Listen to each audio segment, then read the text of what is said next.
The RLCS has a seeding problem, but the good news is, I think I might know how to fix it. This first came to my attention when I looked at the groups for the APAC Open 1, and it looked like Group A had a ton of top teams. If you look at the power rankings provided by rlstats.gg, it appears that 4 of the top 4 teams are put into Group A for this first event. Now, these are just power rankings, they're just someone's opinion, but it still says a lot when the power ranked top 4 teams are all in one group. That's not how it should be. This came to my attention for a second time looking at the first Open for North America.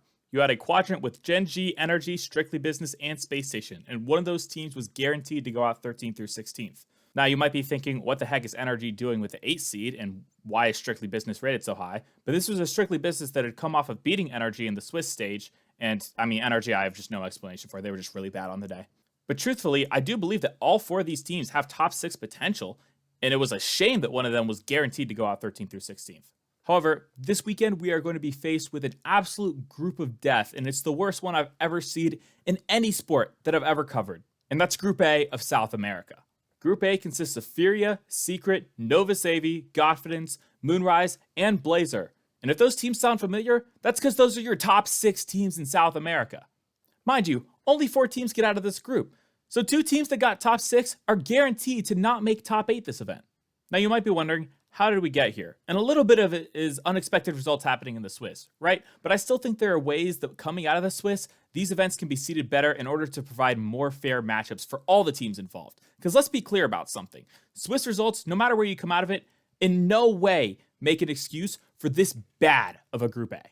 To start with, we have to talk about how the RLCS is seeded currently. Going from the Swiss stage to the GSL group stage, there are 3 different parameters used to break the tie between teams.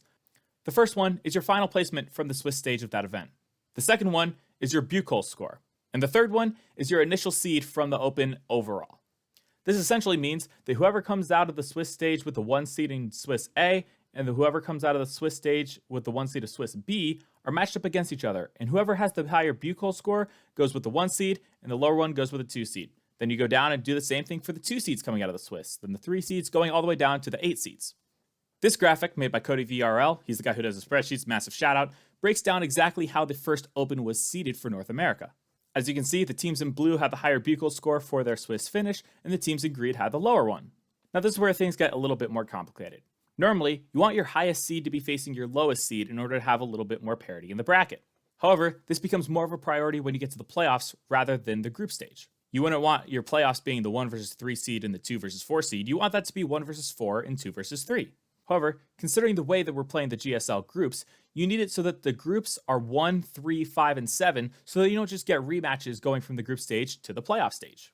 This in turn has led to all of the odd seeds coming out of Swiss going into Group A, while all of the even seeds coming out of Swiss go into Group B.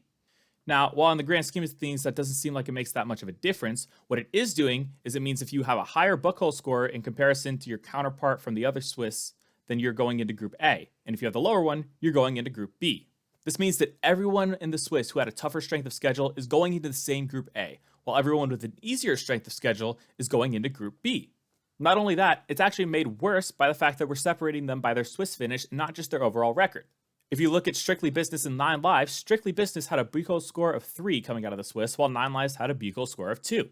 However, 9 Lives was the 3rd seed coming out of their Swiss, while Strictly Business was the 4 seed coming out of their Swiss. This means the Strictly Business is actually seeded lower than 9 Lives, despite the fact that both teams came out of the Swiss with a 3-1 record, and Strictly Business had a tougher strength of schedule than 9 Lives. The way that this seeding has broken down has led to Group A always seeming stronger than Group B, and we've seen that in events like APAC 1, North America 1, and now South America 2. So how do we fix this while trying to avoid rematches and keeping the system as balanced as possible? Well, first off, I believe that the current system values exactly what happens in the Swiss a little bit too much. Since this current system is based on where you come out of your Swiss and what your strength of record is, in truth, your seeding really isn't up to you all that much. You can control what record you go in Swiss, but you can't control what seed you have within that. Not only that, the matchups that you get within the Swiss stage are also dependent on your Buchholz score. This can come into effect when sometimes the best 2 teams in Swiss will face each other in that 2-0 round because their opponents are messing with their strength of schedules.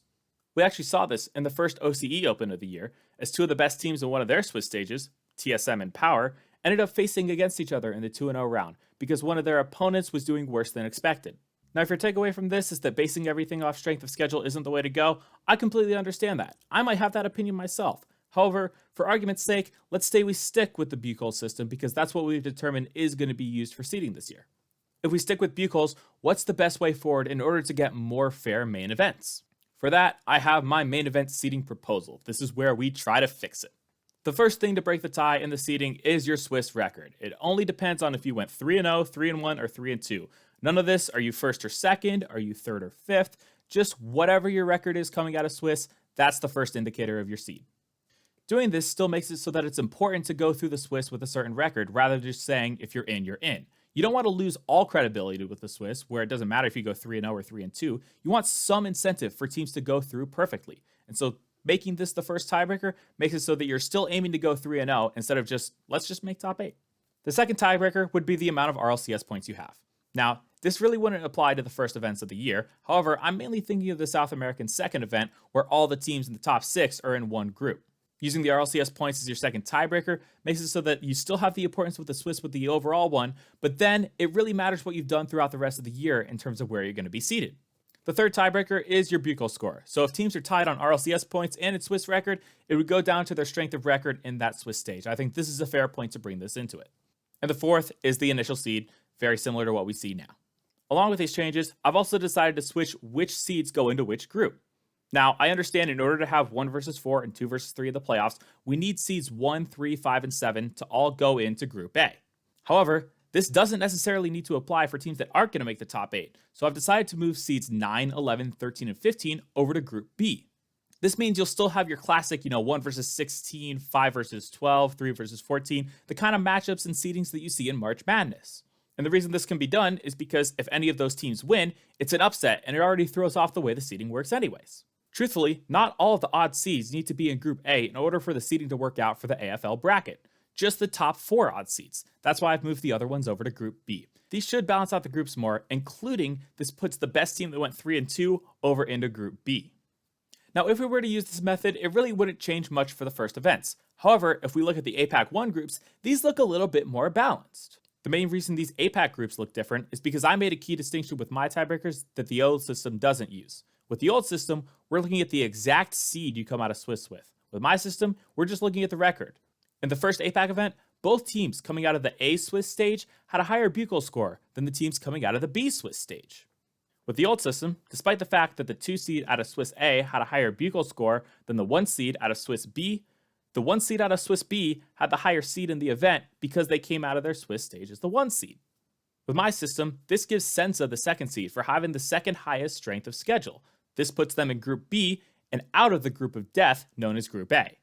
Because of this, we have a lot more balanced groups in APAC Open 1, despite the fact that we haven't even used RLCS points yet. If we look at NA Open 1 reseeded, it really doesn't get all that much better. Instead of the group of death being in Group A and screwing over teams like Gen.G and Strictly Business, it's in Group B and screws over Shopify Rebellion. Unfortunately, there's really no workaround for the fact that NRG went 3-2 in Swiss before a single RLCS point was earned. There's no great way to seed this other than just overvaluing the initial seed. Looking at the new groups for the South American Open 2, these are much more divided. Both Group A and Group B have 3 teams that made top 6 last event, which truthfully is exactly how it should be. Now, I understand with the South American Open 2, a lot of very specific things had to happen in order for Group A to get this bad. But it's no coincidence that every single time we look at the groups, it's always Group A that has something wacky going on.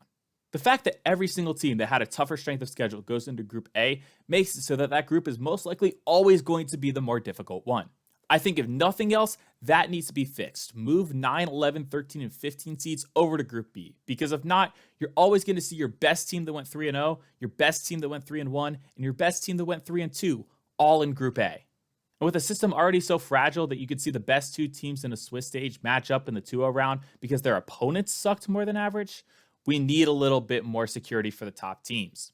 Hopefully this explanation makes sense. I know I've gotten into a lot. I've gone into the nitty-gritty of how things work, suggested my own system, etc. If you have any questions, I'll be down in the comments to answer them. But before I go, 2 things. 1, we've got to save tech. A top 16 team should be in Open 2, whether it's a human error or a glitch in the system. Please get them signed up. It'd be absolutely criminal to see Calm, a player who made every single LAN last season, not make a main event just because there was some sort of glitch. And please, dear goodness, please, makes it so that 3's MMR isn't as prevalent. The 9th through 12th teams are all just separated by the 3's MMR for event 2. Same with 13th through 16th, and I'm pretty sure it happens all the way down through Swiss with your 17th through 22nd, 23 through 28, and 29 through 32. At this point, these teams have played upwards of 5 to 10 official RLCS matches with their teams. You're coming out of Swiss with an official seeding. You have to find some way to distinguish these teams at this point rather than, oh, they all just went out 9 through 12th. I guess they're going to be separated by 3's MMR. You've played 7 RLCS matches.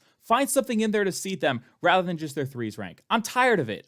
Okay, soapbox done. Thanks for watching. Catch you guys next time.